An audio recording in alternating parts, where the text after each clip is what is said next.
Hello, welcome back to Mandibil. This is part 2 of my deconstruction of this video by Bernardo Kastrup and the Essentia Foundation about a research that rethinks neuroscience and biology. No less than that, nothing less than that, right? It rethinks the whole deal, right? It's just a reminder, when people come up with everything has been changed, I have an idea that changes everything. Be careful, right? Because what you want is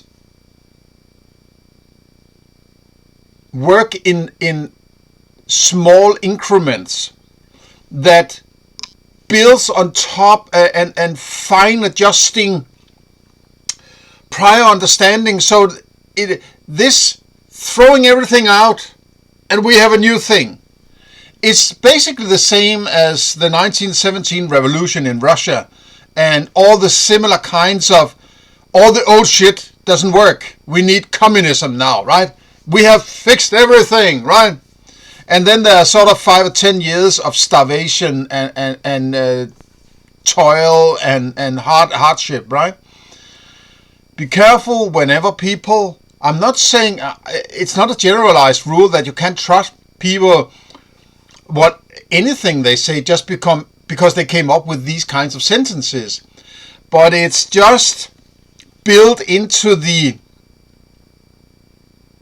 mentality of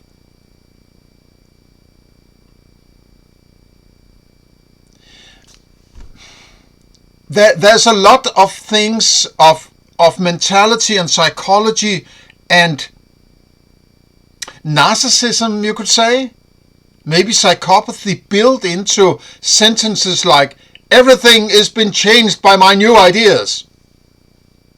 Because Bernardo doesn't sell you anything, right? He doesn't show you, I have created this pottery, you can buy it if you want it. But if you don't want to buy it, don't buy it. No, it's sort of, I want to implant complete stories about everything, how you understand your life and the world and everything, right? And it's the new thing, right? All the bad, all the prior thinking is flawed. This is the new thing that works. Just be careful, right? You have to do your own thinking. And what I am always appealing to, why I'm so concerned about people actually not doing their own thinking, but always think they have to find some guru that has sort of seen the light, right? And then they align themselves like little minions to this dude or dudess who has the solution for everything and everybody, right? It's as old as it gets, right? The Jesus complex. I believe, and this is the belief of mine, but it's based on how I have observed people arguing and behaving and however you want it. This is my experience. That if you don't have your own philosophy, you are almost as good as certain, as good as surely adapting somebody else's, right? And by far the most people don't have their own philosophy. They're not even have an idea that they should have one. They're not even on the page. That's why they want governments. They think that putting a little cross on a piece of paper every 4 years is going to make any kind of change, right? Basically, they're leasing out the philosophy of their lives to somebody else. Most notably, politicians and priests, right?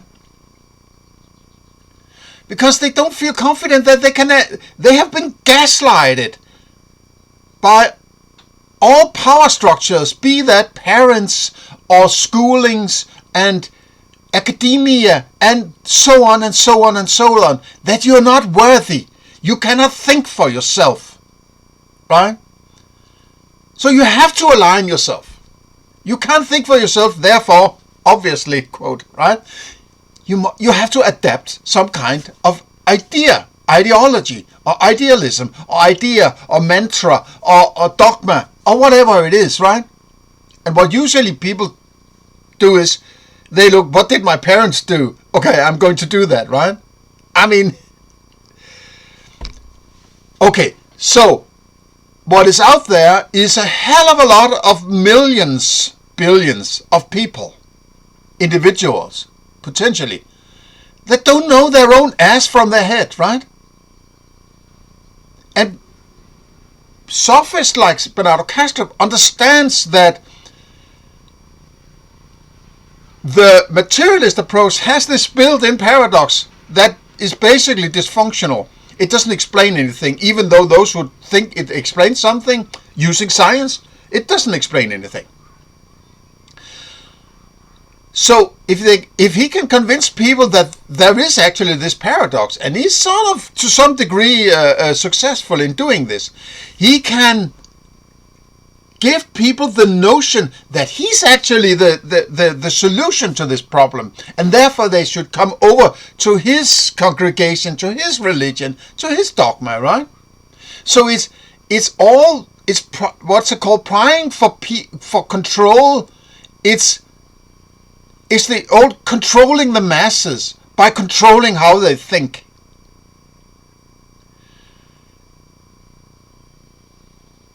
So it's sort of this culture wars and mind wars and what's that guy, the American dude there, right? Info wars, right? It's about controlling the narrative. It's controlling people by controlling their minds. And I personally, I see it basically everywhere, right? It's not about what am I going to do, right? There are two kinds of philosophies. There's the philosophy that is, you have to do what I say. Or there's the philosophy that says, I have to do what I say, right? There are no other choices. Either the one presenting philosophy is saying, I have to do what I say. Or the other one is, you have to do what I say. And to put it very sort of simply, right? It's usually presented much more complicated than this. But basically, what philosophers and very much academic philosophers think is, I have been trained or educated myself so that I am a kind of I have been allowed to tell people what to think. By having these government papers that says I'm a philosopher, and that means when I say something, there's some authority to it. But that's not what philosophy is. Philosophy is thinking about your thinking. It's about dealing with your experience and how you approach it. Why would that entail you telling me how to think, right? What I would do is, what I'm personally doing is, I'm saying, this is what I'm doing. This is my thinking. This is what I base my thinking and decisions on. And it could maybe inspire people to do the same. But it seems to me, after all these years, that what people tend to do is he didn't tell me what to think, that Mandibil guy. I need somebody to tell me how to think. I need the easy solution, the 10 commandments, or it's all mind, and done, right? I don't need to do the thinking because they don't feel equipped to do it. And that's what this guy, or guys like Bernardo Kastrup, tries to take advantage of, right? It's sort of this sophist approach of sort of gaslighting you and creating an us versus them, and them are bad at philosophy, therefore mine must be good, right? Old trick. Okay, let's jump into it. Professors a few years from now. And sort of we spoke about sort of then the dissociation process, which could sort of account for the growth of cancer cells, but the association, sort of those cells that add up to a bigger organism, how does that inform your work? How does it inform your work, and how much are you on a similar path here as Michael? I think association is the fundamental force in nature, because I'm an analytic idealist. I reduce everything to one field of subjectivity, one mind. Yeah. I think everything can be explained in terms of the patterns of excitation of this one mind, this one field of subjectivity. All of nature can be explained in terms of that. That means that ultimately everything is actually one.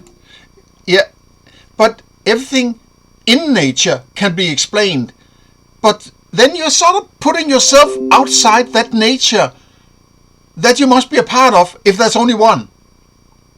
It's this singularity, duality kind of, I'm sitting over here and philosophizing about that which I call nature, which I'm also a part of. So I am nature.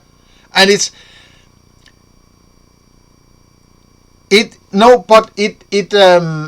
I think if I search myself, right, when I'm listening to this kind of lingo, I feel that the carpet is sort of dragged out under me, right?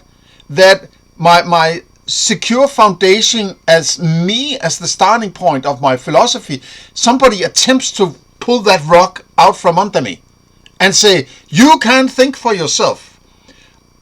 There is mind everywhere. So you're not significant. You're just a stupid monkey, right? This kind of gaslighting,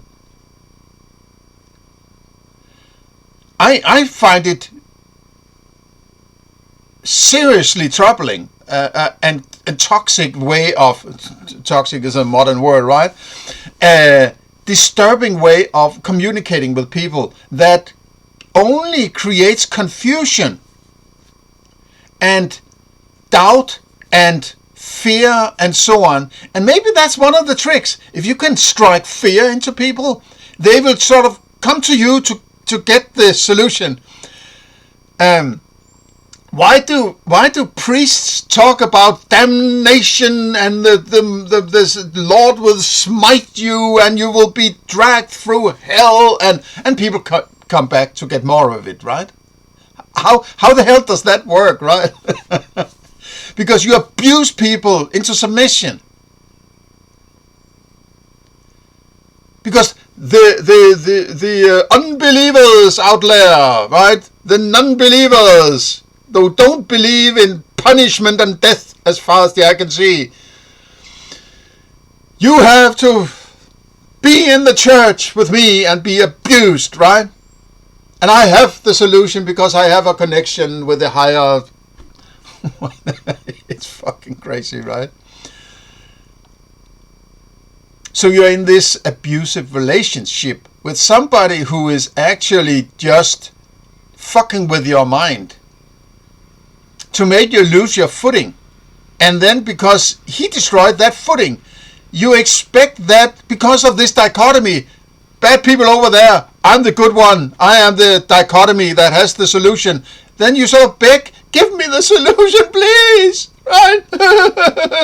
So you pull the rock out on the people, and then you tell them, I have the solution. There's a new rock in town, right? Yeah. It's one mind, one field of subjectivity, and you need an active process to stop that from recognizing itself as one. Yeah. A dissociative process. It may be an actively enforced process in the case of life. It may be a spontaneous process, which is what IIT predicts, integrated information theory, predicts that sometimes a unified psychic complex will integrate more information if it sheds off some parts of it. It will be a stronger complex, richer, by shedding off some parts of it that are not contributing much, are just diluting the yeah. These people, we don't need them, right? Just shove them into the gulags, right? they're not behaving according to the system, right? I have a top-down approach here, right? But listen to the guy, man. This is not just, there's a little bubble, there's some dissociation out there. At some point, it's like, you're not behaving according to the system. Pay your fucking taxes or we'll fucking kill you, right? You have to be a part of the system. Out of integrated information. Then you get a spontaneous form of dissociation, not an actively enforced one, but it's still something that needs to happen. Yeah. It's not the way things start. It needs to happen. So to me, the natural direction of things is associative, because that's the fundamental nature of things. That's how things are. It's also relates to entropy, right? Because we will die sitting here. It almost sounded to me like he was going to say it. To me, it's the socialist utopia, right? How did he put it? So to me, the natural direction of things is socialist utopia, right? associative, because that's the fundamental nature of things. That's how things are. It's also relates to entropy, right? Because we will die sitting here. We'll associate again with a larger consciousness. Yeah. So that. Oh yes, and it is. I'm just an insignificant little dissociation, and I will reassociate with my master. Yes. Oh my God! I can't wait. Oh. That also relates to entropy, but still, then, to what degree does nature chooses to dissociate and I'm not sure it chooses. I think it happens. Yeah. It doesn't choose. No, it doesn't have free will. Hans, you have to behave. Yeah, bow down. Right? I have to correct you now. Right? This is not a part of our dogma. Don't think for yourself. Right? You have to pretend that it's a conversation. You're not supposed to conversate, right? Or converse. What's it called? To dissociate and I'm not sure it chooses. I think it happens. Yeah, I know. Yeah. Oh my God! I'm sorry. I'm not going to try to bite the hand that feed me, right? Oh, I'm sorry, Mr. Guru. Oh, I thought I would pretend to be a conversationalist here, but I know I'm not going to get my money if I don't do what you say. Yeah, if you don't like it, I don't think we mean free will here, right? Hans, behave. And he looks down like he's an underdog, right? Oh my God, I look down. Oh my God, no, don't hit me. Yeah, okay. But still, and that's so fascinating that in nature it has these clear boundaries, and that's what we said earlier, right? It knows, okay, I'm going to sort of associate right until this point, and then I stop. And that's fascinating, right? And it's fascinating. It's another way of saying I don't understand shit of this, right? It's so fascinating, right?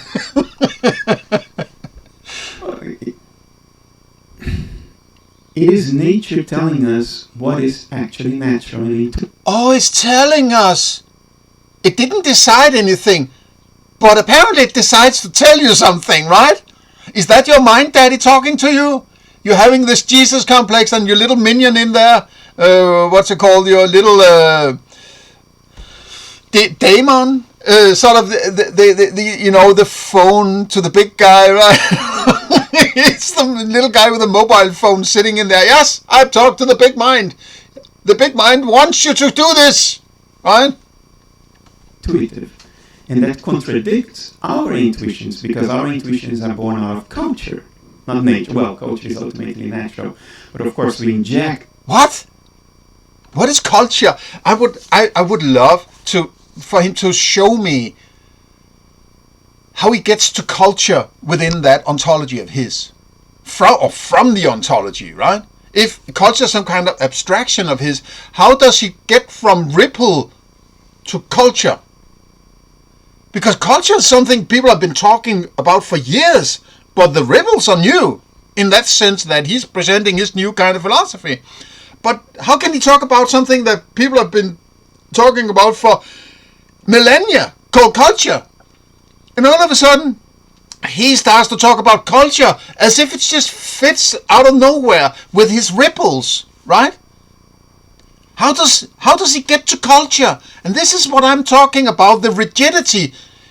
He has created this, the lack of rigidity. There is no rigidity. What he's done is to cut it short. He has created a generalized sort of superstring theory called mind is everything, right? And therefore he can sort of dissociate. I wouldn't use that. He can sort of, okay, now I've said what everything is made of. Done. And now it's fixed. Now I can go and use all sorts of terms that has been used throughout history.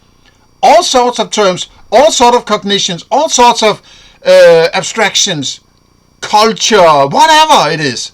All words you can use, because you can always back up and say, yeah. It's all ripples. It's all mind rippling, right? So it's sort of this fix-it-all term called mind is everything that he can just pull out of his ass whenever he needs it, right? But if you listen to his PhD report there, right? A consciousness-only ontology, I think it's called. He basically says, yes, I cherry-picked mind as the starting point. I just chose it, right? And because it's everything, it's actually nothing. Because everything is not even a thing, right? Everything is everything. So there's nothing left. I mean, it basically stops there. When you say everything, it's just, okay, done. I mean, you can't, if there's one thing and it's everything, there is nothing more, right? If you start to slice that up, you're creating a sub-ontology by creating all sorts of sub-stories to this. And this is on the inversion of the top-down idea of his, right? That he sits there on top of the pyramid with all his mind down there and thinks he has to control it. While usually when you reduce, you go into a very small, but a simple starting point from which you rebuild all that you reduced away when you did the reduction exercise, right? You reduce and reduce and reduce and put it to the side, put it to the side, put it to the side, and what is left? That is what you need to re-establish all that which you reduced away, because you didn't just ignore it. Reduction is not getting rid of shit. It's just looking at, is it foundational? No. Look at that, is it foundational? No. I think what is left here must be the foundation, because I can't reduce it any further. So then you rebuild it on top of that, back up to all of your phenomena. No, that's not how he does it. He says, I think it's mind. I have an idea, I have an abstraction called mind. I think everything is mind. Done. Okay, everything is explained. Now I can go and talk about whatever I want. Bring in whatever I want. Culture, whatever. And just say, when people start to ask, what do you mean? Well, it's all mind. Because I chose it to be, right? That's the level of ridiculousness of this philosophy. And have injected a lot of noise for the past 30,000 years, because we replace reality with discourse and narratives and language. So our natural intuitions of plausibility drift away from nature towards self-made stuff, stories. Yeah. And this is nature telling us what is actually natural. What is natural is that living organisms have a coherent, associated, holistic organizing plan that is immanent in them, and it's always there. It comes from an archetypal level of nature. Under analytic idealism, it's just okay. So now he's bringing. He's trying to. I mean, it's pretty decently good sophistry. This, right? I mean, he's a sort of a half-ass politician, half as sort of. He has a bit of that manager. I get a little of the manager, the CEO, those who knows how to use words without actually really saying something, but implanting, input, triggering the knobs in your head so you think a certain thing without him saying it actually very rigidly. This is my philosophy. He's sort of pushing the buttons in you, right? To get you to think in a certain way. And forgetting maybe that there could be some problems with it, right?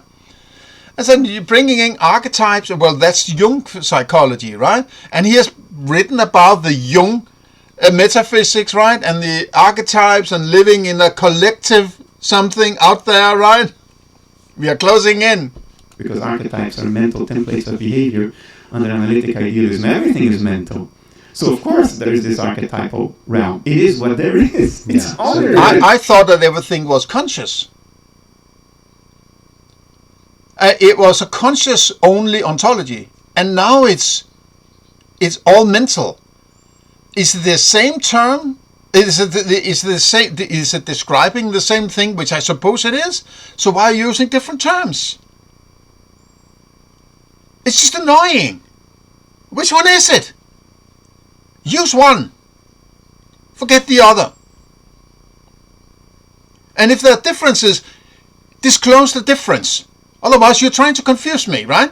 That's homecoming for you, so Michael Ellsberg, and that's no surprise. I get that. On sort of how Michael thinks about consciousness versus intelligence, I know he also sent me a paper on AI, his view on AI, and he doesn't fundamentally see a difference. He sees it sort of as just an evolution and sort of how we raise our kids, that sort of you just have to tell them so much and they really have to learn. And he doesn't see a fundamental difference there between AI and just carbon-based intelligence. And also, when it comes to consciousness, I couldn't really pin him down on a definition, and he more sees evolution as sort of a... No, of course you can. No, you're never going to get definitions from academics, right? They're afraid. They don't want to, put their head on the block and say, this is how I understand it, right? They're in it for the money. They're in it for the money, idiot. They want to pretend that they're on this crusade of, illuminating the world and the little people about this. I have sliced the head of some slime over here, and they have grown a new head, and oh my God, But when you push them and say, okay, now give me a fucking definition of this, they back off, right? Because they're afraid they might lose the gravy train, right? They are in it for the fucking money and avoidance of having to do manual labor somewhere, right? Which might be the only alternative for them, because if they couldn't have this gravy train of academia, they might need to go and do some actual productive work that actually enrich the world rather than sitting there creating confusion, right? A process to create problem-solving agents. You will use words like that, right? In a problem-solving space, how much can an agent solve? And the higher the degree, he then says, okay, it's more intelligence, and that scales up in our universe, and there's no upper boundary.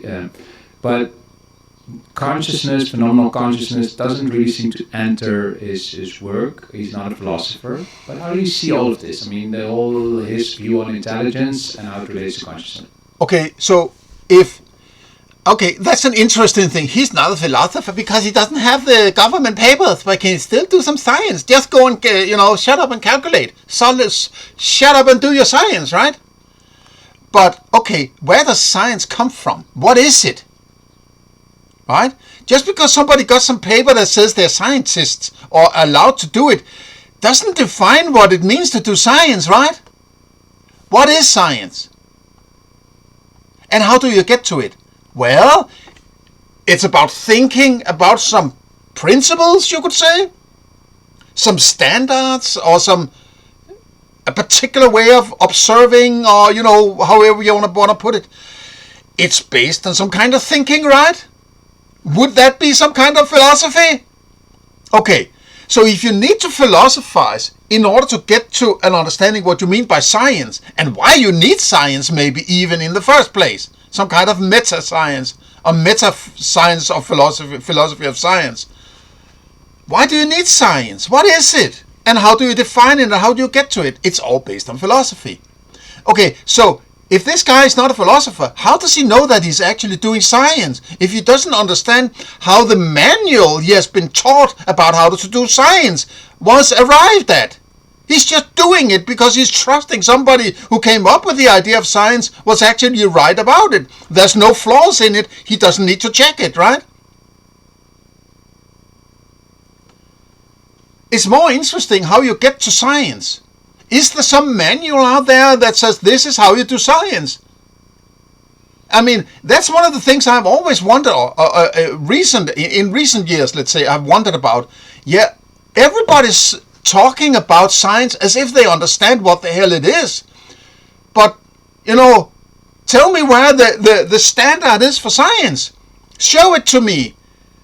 Does all these people who do science, do they agree on a particular set of rules? Where is it?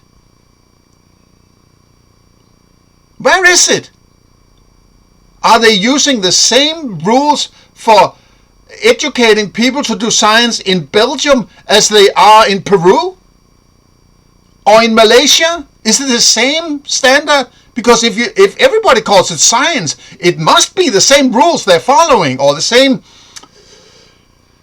steps, or the same principles they're following. What are those principles? Who arrived at them? How did they arrive at them? What are their ontology? And so on and so on. Please enlighten me, Mr. Science, right? Please, give it to me.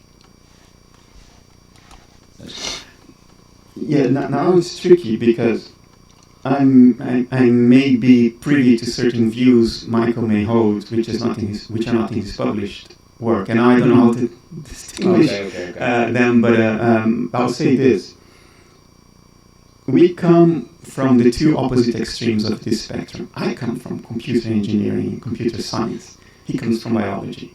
Yeah. But curiously, I give biology a more fundamental role than he does.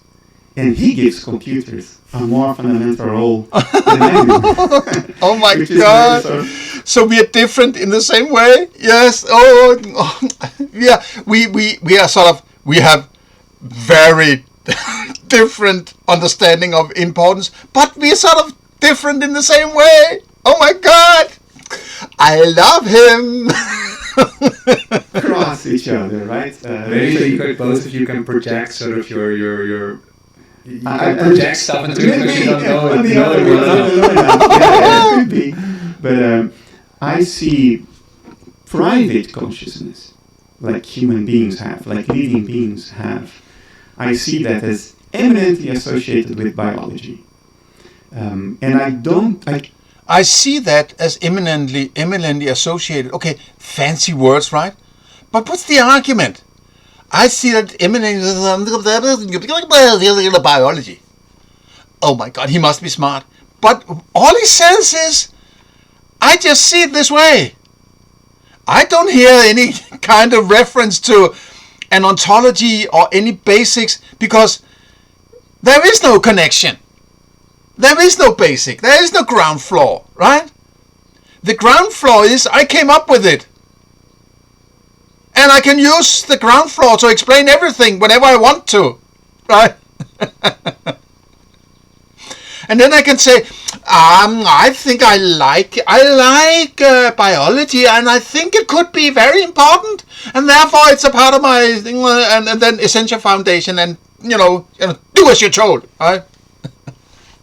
I cannot refute that a computer may have private consciousness, but I don't think we have any good reasons to think that, any more than we have good reasons to think that this glass of water has private consciousness. I don't think there is even a glass of water. But isn't you? No! This fucking crazy bastard, right? I mean, his PhD is a consciousness-only ontology. That means everything is consciousness.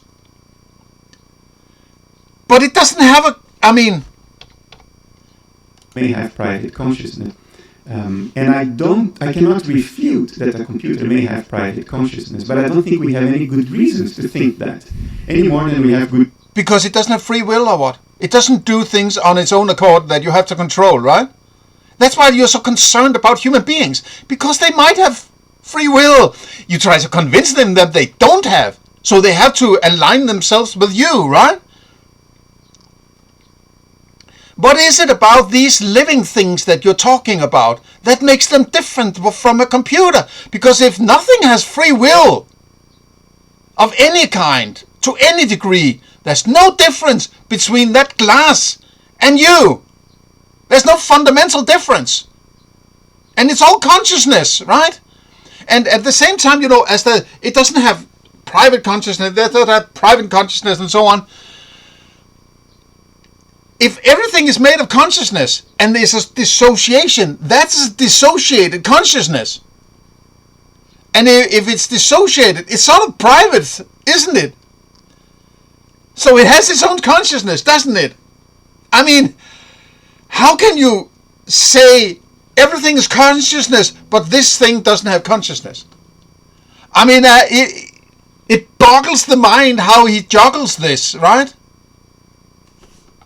Good reasons to think that this glass of water has private consciousness. I don't think there is even a glass of water. It's an artificial carving out of nature that we do for convenience. Yeah. What is nature then?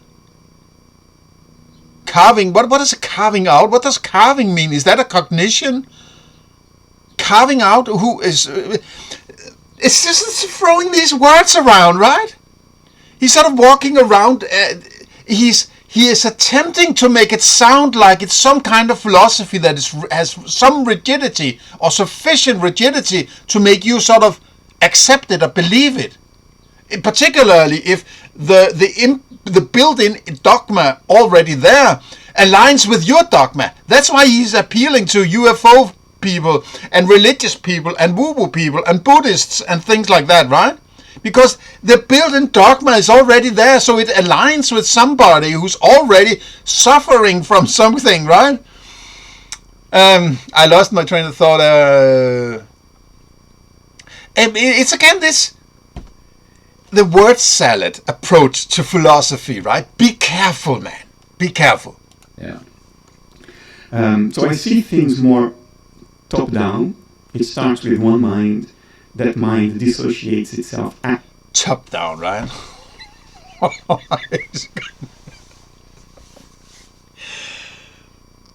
But if it's everything, how can there be a top, right?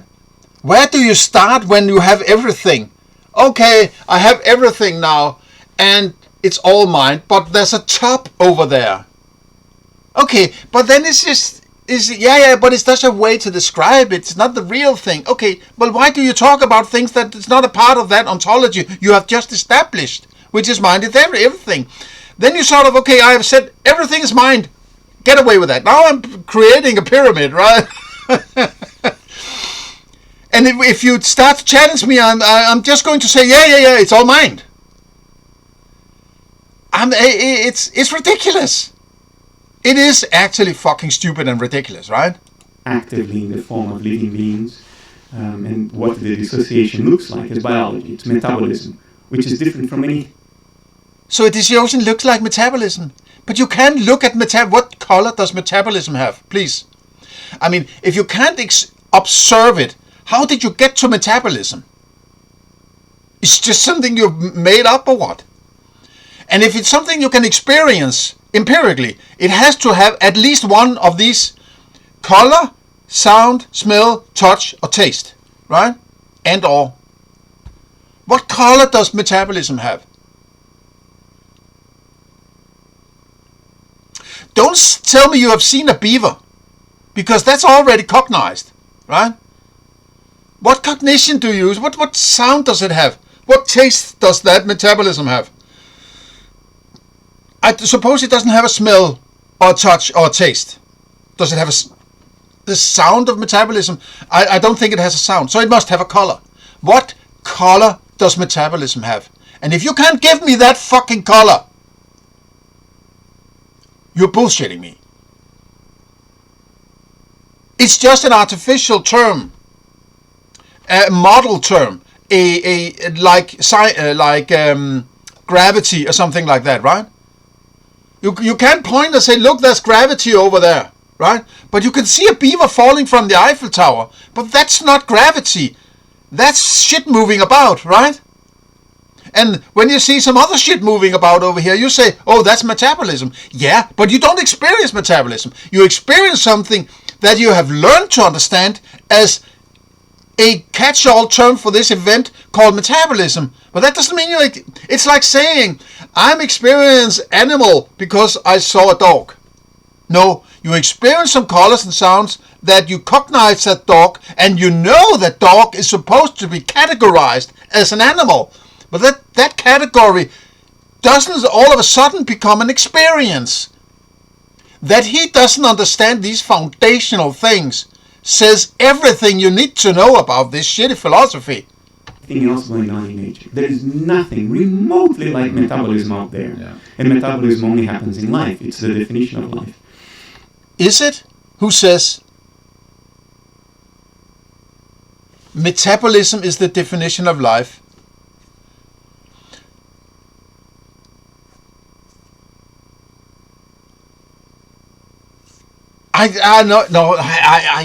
No, come on, man.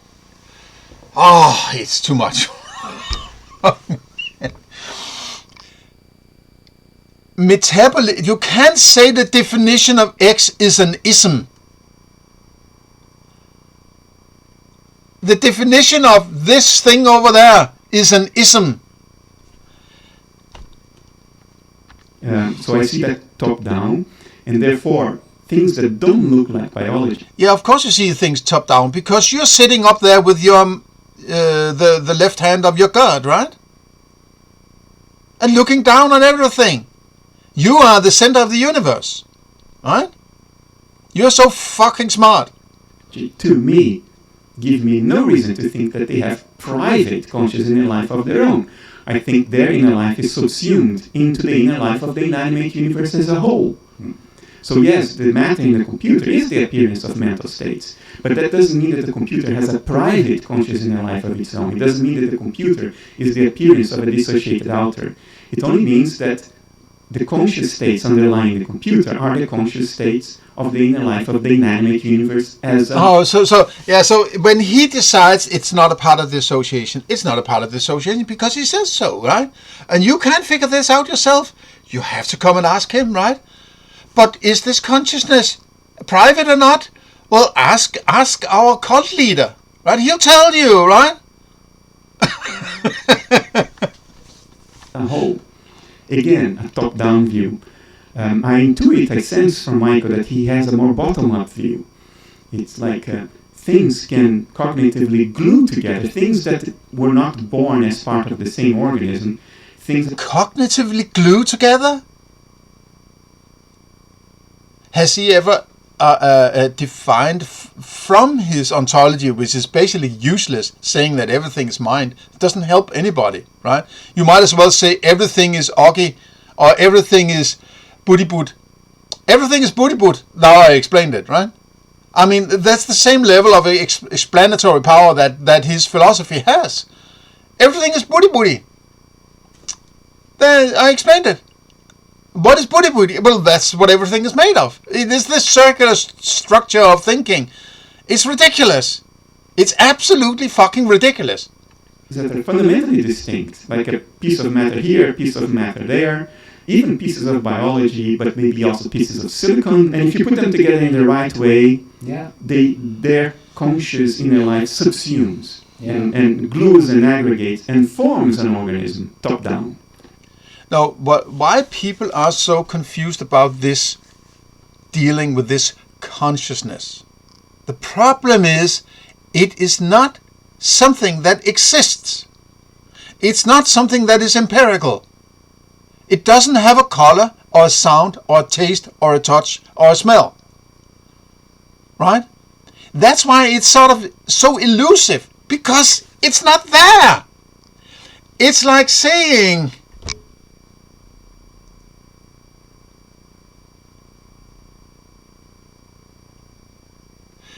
as I use the grocery bag and a grocery bag analogy, right? That all you can see when people come out from the shop is their grocery bags, right? And you try to figure out, because you have come up with the idea of grocery bag, you have twisted around in your head and say, then everything in there must be made of grocery bag, right? So I'm trying to explain everything of the content of that grocery bag, putting electrodes on it and saying, how does this grocery bagness appear and how does it become the groceries? That's why they can't get a grasp on it, because it's not there. It's a technical term. It's not empirical, right? Trying to force it into being empirical using neuroscience or whatever bullshit, well, it's never going to fly, because it's stillborn from the start. It's a catastrophical cock-up, right? Of monumental proportions. That's how he sees it. He also doesn't see an upper scale there in a sense, because he said, I'm open to the idea, of course that was sort of a speculative bit in our conversation, where he said, I'm open to the idea of the weather being sort of conscious or as an intelligent system. I just wouldn't have a way now to test it, so we should just test it, come up with tests to see if we can solve problems. He doesn't give preeminence to metabolism. No, exactly. Which is curious, because he's a biologist. It's equally curious that I do that, and I don't give preeminence to silicon. Yeah, it's interesting. Despite the fact that... As though said something I sort of... Maybe he has a sneaking suspicion that he'll never going to get to that noumena. And there might be a problem in using neuroscience and IIT and so on to prove that there is an outside world, right? But if we can then twist it around, and it is only the smartest people in the world who can juggle 16 dimensions and, whatever fancy instruments and professorships, and only these people can find it. So you are not allowed to participate in getting to this, right? You just have to sit and wait until this fantastically smart guy comes down with the tablets from God, right?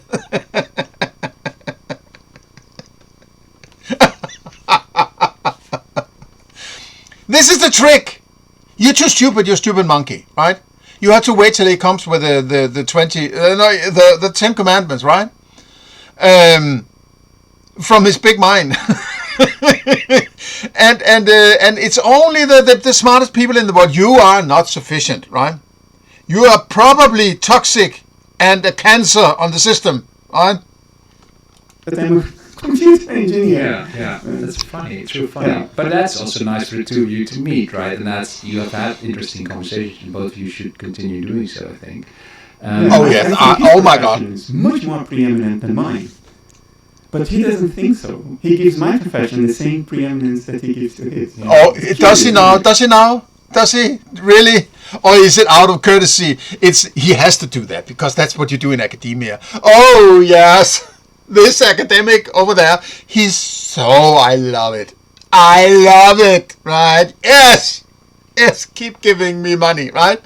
I'm sucking up to academia and sucking some academia cock in order to be kept a part of it, right? I'm not rocking the boat. I'm telling this, it doesn't matter because it's all bullshit, right? He can bullshit all day long and nobody's going to challenge it because it's a part of the academic system, right? It is really curious, yeah. And he does focus very much on behavior because he focuses on sort of this problem solving of these agents and then how it scales up and all of that. But it is very much focused and not on the inner life of what that problem solving agent experiences in doing so, right? So, and this is maybe a nice bridge to neuroscience because it gives an answer. Yeah, it may not be the correct answer, but it gives a precise answer. It does have a measure. And the reason why they do it this way is that it doesn't sound like it. I think it's at least twofold. It's like you have to come to him, and he'll tell you. Hans Bustra is the stupid idiot the useful idiot, who is a representative of you, the congregation around this, right? So you have to sort of align yourself, you have to identify yourself with him, with Hans.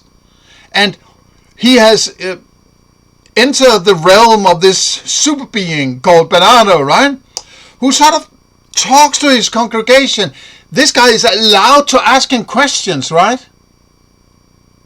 He's not allowed to be critical. As soon as he just ventures into something that could point to some problems anyway, he's sort of slapped on his wrist and get back and be performing the conversation, right? It's not Bernardo Kastrup talking directly to you and saying, listen, this is my philosophy. Tell me if something is the problem here, right? I would like to know if I'm stupid.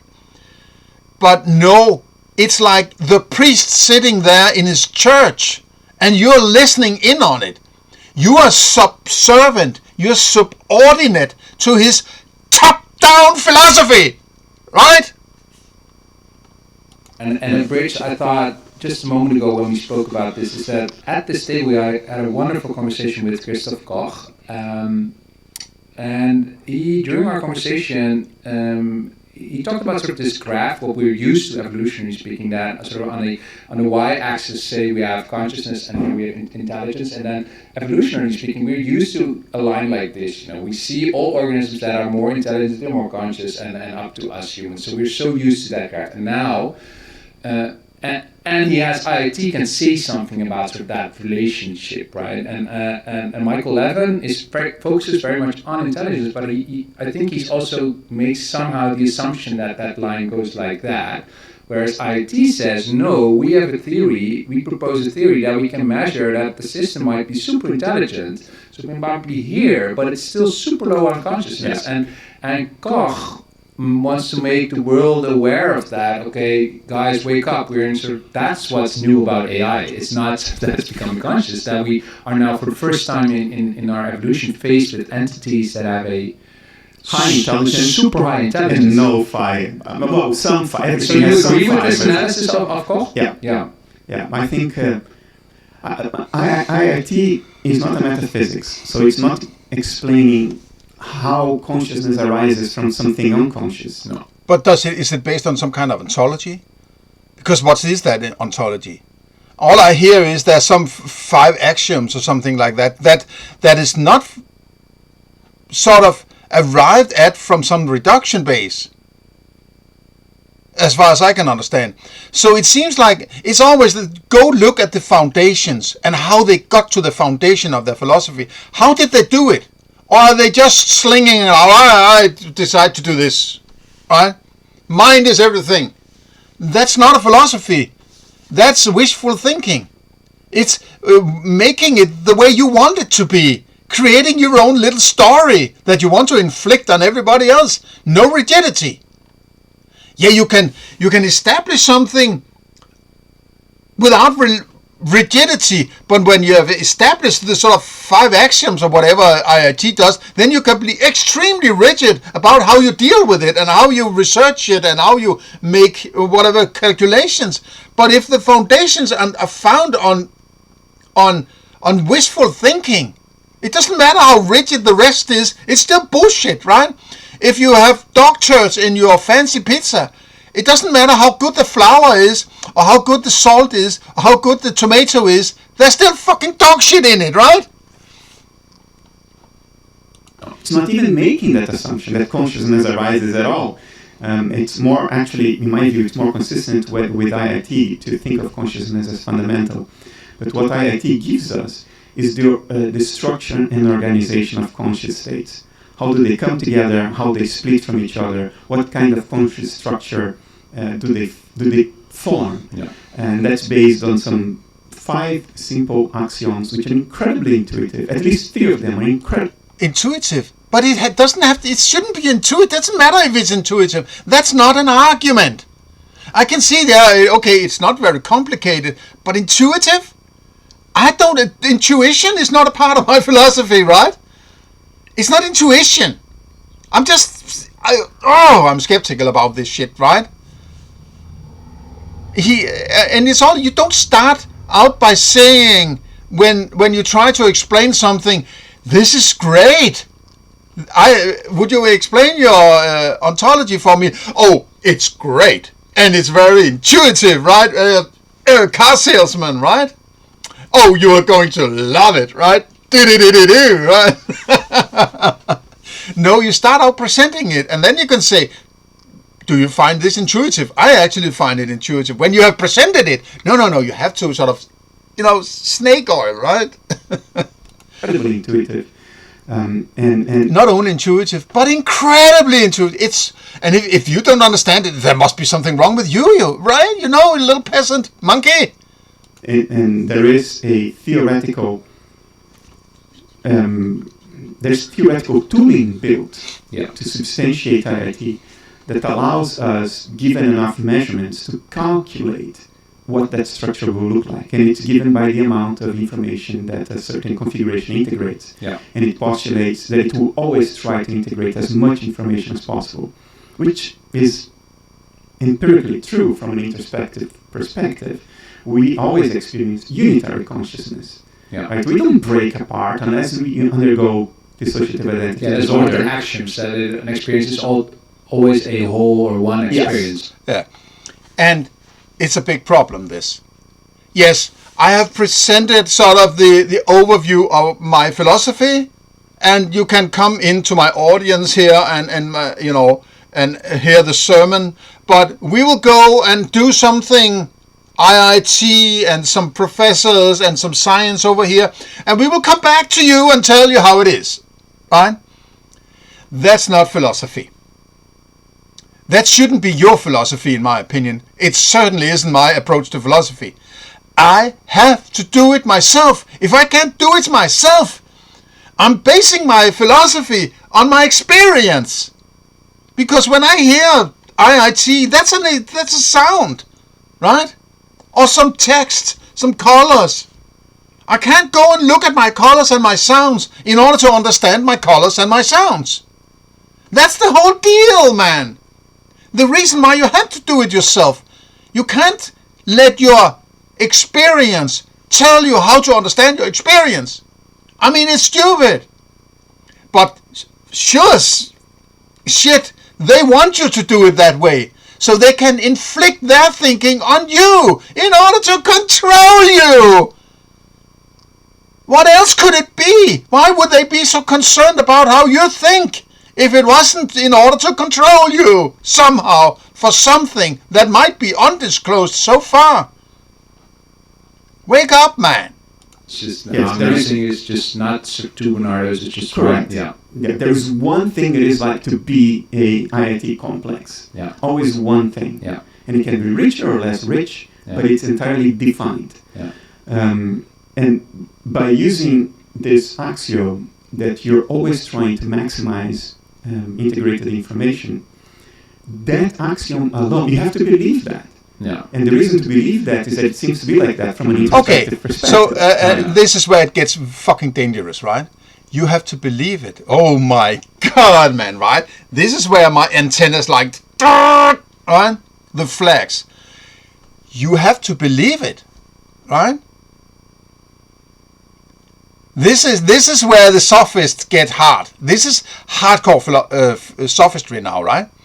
You have to believe it. It's not phrased as you could do this or you could do that. No, it's like you have to believe it. What if I don't believe it? What do I do then? Then I'm sort of, oh my God, I'm outside the group now. I think I believe it. Yes, I believe it. Yes, absolutely, I believe it. Master, my master. Mr. Frankenstein, right? So, but you do need a small leap of faith. That's why it's called an axiom. But for people to understand that we always want... It's called an axiom. No, if you have to believe it, it's not an axiom. No, you're mixing up the shit. There might be diverging ideas or understanding of what you actually mean by belief and axioms and so on. careful that you don't mix these things up, I would say, right? Okay, here's my take on it. Belief is when you base your decision on your expectancy of something being the case in the future. I believe that when I go to the grocery store, there will be bananas. I believe that. That's a belief, right? And that's also why belief, back to Plato, has been a part of the definition of knowledge, right? Justified true belief, right? If you believe it, it must be able to become true. But if it's not something that you can experience, how the hell could it possibly become true at any point? So it must be about some future experience that you believe could be the case. But an axiom is when you say, I'm going with this being the case at all times, though I can never settle it philosophically. I settle this to be the case at all times. Like, for instance, an external world. That's an axiom. You cannot have an axiom that there might be bananas down in the grocery store, right? That's not an axiom. That's a belief. But an axiom is, I will say I'm working from the idea that there is an external world, though I cannot argue for it. It's because you cannot argue for it, because you don't have empirical evidence of it. But you can choose to say, I'm going to anyway to work from the idea, and that's why I established this fucking axiom. The axiom is basically saying, me, from my philosophy, I decide to work from that notion, or from that idea, or from that thinking. I am establishing from my philosophy the idea of an external world. You don't have to. You can inflict axioms on the world, right? Want to integrate or maximize integrated information for people just to understand what are we really saying there. What you are conscious of in yourself is always the maximum integrated information complex. And evolutionarily it makes sense. You always want to have as much information as possible to steer your life and to make your conscious choices. Yeah. No, not necessarily. I want the information I need, but I don't want to be overloaded with the information I don't need. I don't want to look for a needle in a haystack. I just want the fucking needle and nothing else if I need the needle. I don't want to have a whole haystack or a whole stack of needles in order to find the right needle, right? And that's also why he says that, yeah, probably your dashboard is sort of a simplified version of that potential larger representation of a potential outside. That is also completely different paradigmatically, right? But I don't want... What makes it information? I mean, that's because you think it's important. This experience over there is important to me, and that's why I classify it as information. If I say beaver to you, is that information? You could say it's information. I mean, if we have discussed so far that you're going to buy one beaver from me and I'm going to send it to Amsterdam or where the hell you are, right? That might be an interesting information to you. But if we haven't done anything like that, and I say beaver, is that information to you? No, you probably don't care about fucking beavers now, right? You probably care more about how you're going to make your partner feel good, right? And how to give her all your money so that she can survive, right? Some parasite of some kind, right? You're probably more concerned about that than me saying beaver, right? Your deliberations and your conscious decisions. But sometimes you integrate more information by letting things fall off. That has to do with attention. You know, if there is music blasting, you're trying to do your tax filing. Now, you integrate more tax filing! Hey! I actually wrote a comment on that. Where the hell are the comments? Never mind. I commented on that on the video some days back. Tax filing? What the hell is that? Could you explain it through your ontology, please? Right? Tax filing?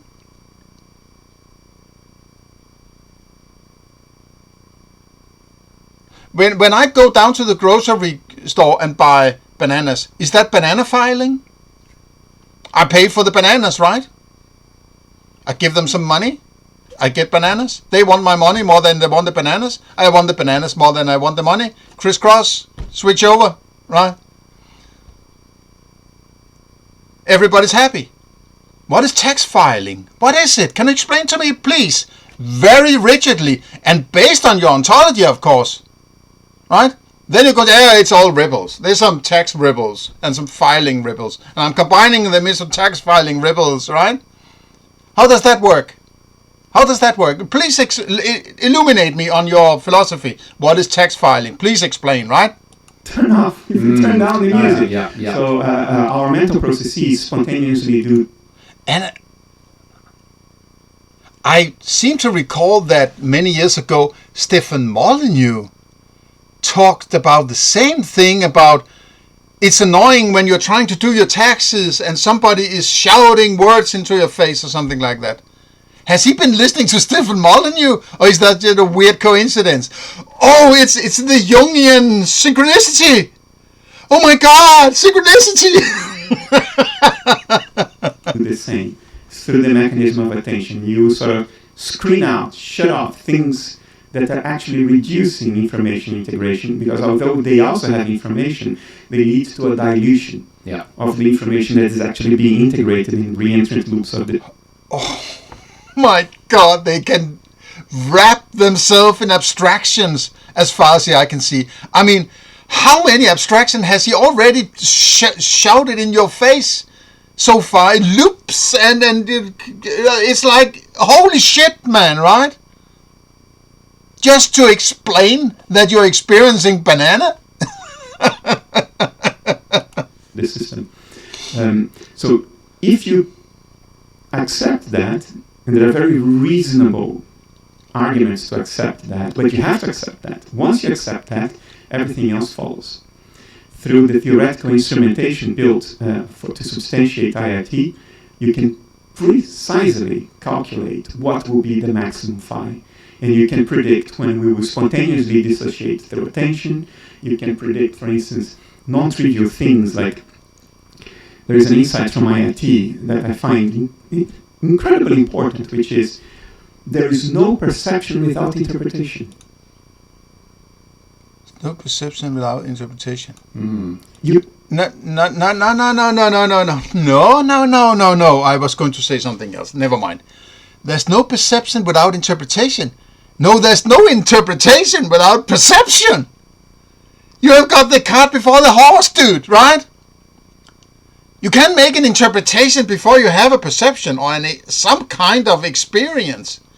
Yeah, you can maybe have an experience of you're feeling you're hungry, and you interpret that as I need to, eat, right? Or that's interpretation is the hunger, and the conclusion is I need to eat, maybe, right? That this decision you have, you want to go and look in the fridge and see if, your single mother has filled it up, right?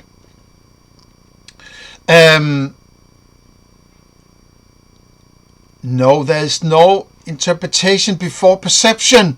How does this work? You're throwing this out like, what? So there's interpretation before there is a dashboard? I have to wind back a bit here. Important, which is there is no perception without interpretation. You never... Okay, maybe I overinterpreted that. If you have a perception, you cannot avoid interpreting it. Is that what it's saying? Simply perceive and then interpret. Because the maximum phi complex will be the one that integrates interpretational states with perceptual states. So it is like... Well, what's an interpretation then? Is that a cognition? Okay, I scratch what I said about the cart before the horse. I misunderstood what he said. If you have perception. That must be the colors, the sounds, the taste, the touch, and the smell, right? So if I cognize elephant within those qualia, is then the elephant, is that an interpretation or is it just a cognition? Because he's also used the word cognition a lot of times, right? Now we're getting to interpretations. That's different than a cognition, right? What, I mean, is an interpretation of elephant, for instance, that I'm close to Africa. For instance, that could be an interpretation, right? Or a deduction. What is an interpretation? He's sort of using terms that he's not really clarifying what he means with strict connection to an ontology / metaphysics. This is the fluffiness of this. And this what is potentially enabling him to say whatever he wants in any given situation to make you believe that he's fantastically smart, right? Lines up with Thomas Kuhn. No, there is no neutral data. Data is always laden with interpretation. And this arises naturally out of IIT, if you run the numbers. All of a sudden this IIT has its own existence. It just arises. Oh look, there's IIT over there. Something arises out of it. No, IIT must be some kind of interpretation of some calculation. And that interpretation is an interpretation of an interpretation, apparently. You interpret that as an interpretation. These fucking academics, man, right? Defund this shitty system, right? End taxation now.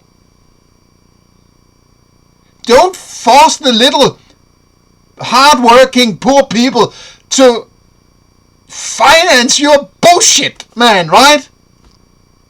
Now everybody should have a universal basic income. Yeah, let's have some socialism now, so we can keep our academia, right?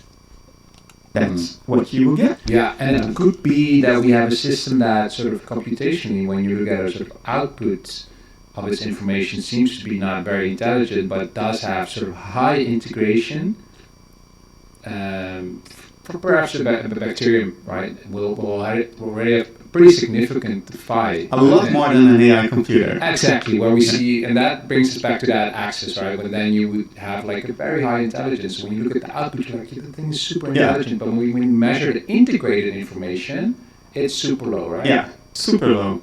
Look at your video of bacteria. Yeah. And every second that would lead to an incredibly low signal-to-noise ratio, as we call it. Yeah. Noise would be enormous and the signal very low. Interesting, yeah. So to keep the signal-to-noise ratio high, you want to keep things always separated, non-integrated, until you actually want to integrate them in that precise way you want to integrate them.